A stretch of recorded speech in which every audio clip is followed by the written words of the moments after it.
Hai, apa khabar? Jumpa kita sekali lagi untuk Bahasa Melayu Tahun 5. Kali ini kita akan membincangkan tajuk Warga Emasku Terpelihara, rujuk buku teks halaman 110 dan 111. Jom.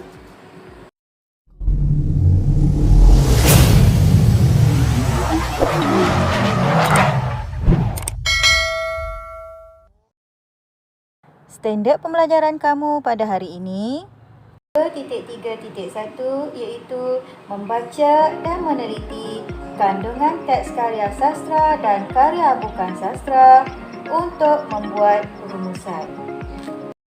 Pada akhir pembelajaran hari ini, murid sepatutnya boleh membaca teks karya sastra dan karya bukan sastra dengan intonasi yang betul. Kedua, murid boleh menyatakan kandungan teks karya sastra dan karya bukan sastra untuk membuat rumusan.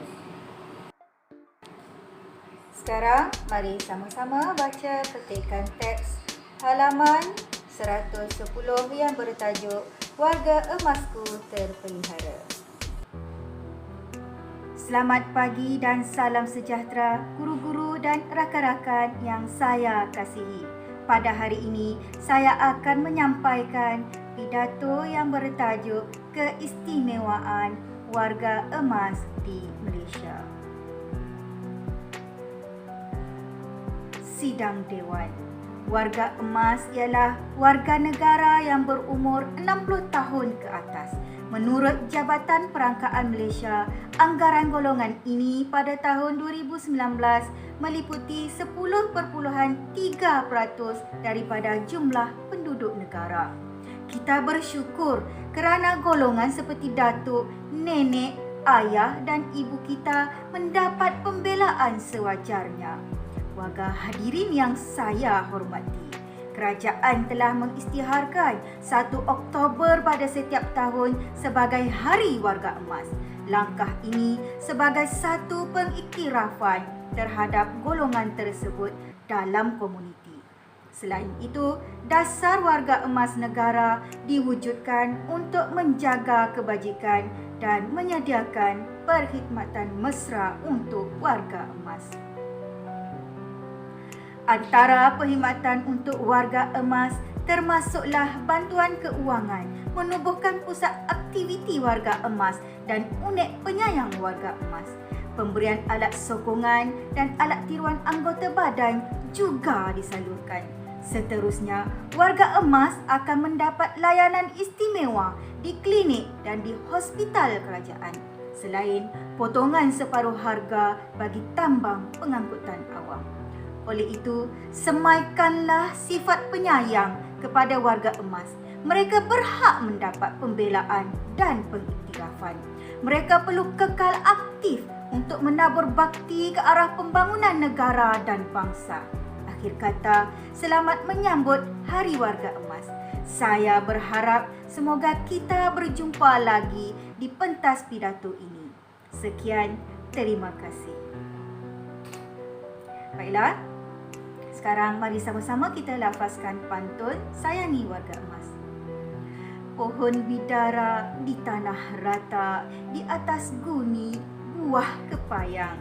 Marilah pelihara warga emas kita, hidup harmoni, warga penyayang. Banyak semalu di kebun ciku, anak lada tumbuh mencelah. Persilakan dahulu warga emasku, kita yang muda, biarlah beralah. Muara langat nampak berbayang, indah muara berlabuh bahtera. Warga emas diingat dan disayang, hidup terpelihara, negara sejahtera. Pucuk pegagah hijau di muara, dikutip saudara, makan sedulang. Kebajikan warga, keutamaan negara, rakyat sejahtera, makmur cemerlang. Baiklah murid-murid, setelah kita baca kedua-dua petikan itu, marilah sama-sama kita lengkapkan peta pokok berikut. Pertama, kita lihat dari sudut kebajikan untuk warga emas. Bajikan untuk warga emas yang telah diberikan ialah seperti bantuan keuangan dan bantuan alat sokongan diri kepada mereka. Kedua, dari sudut kemudahan awam, apa yang mereka dapat ialah diskaun 50% tambang pengangkutan awam dan akan diutamakan dalam urusan menunggu giliran di setiap kali melakukan urusan. Dari sudut perubatan pula, mereka mendapat layanan istimewa di klinik dan di hospital kerajaan serta didahului semasa di kaunter ubat. Perumusan daripada keseluruhan petikan tersebut ialah warga emas patut dihargai dan mendapat layanan istimewa kerana golongan ini pernah menjadi warga yang mencurah bakti kepada negara. Keberadaan warga emas patut dibela dan disayangi kerana semua warga patut mendapat haknya di negara sendiri. Baiklah murid-murid, bagaimana dengan bacaan pidato dan lafaz pantun kamu? Saya harap kamu dapat membaca pidato dan melafazkan pantun dengan lancar bersama-sama dengan saya sebentar tadi.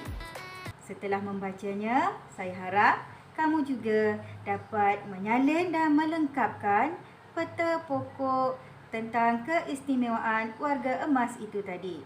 Pastikan kamu menyalinnya dengan kemas di dalam buku tulis kamu. Baiklah, sekian sahaja aktiviti pembelajaran kita pada hari ini. Semoga kita akan jumpa lagi dalam sesi pembelajaran yang akan datang.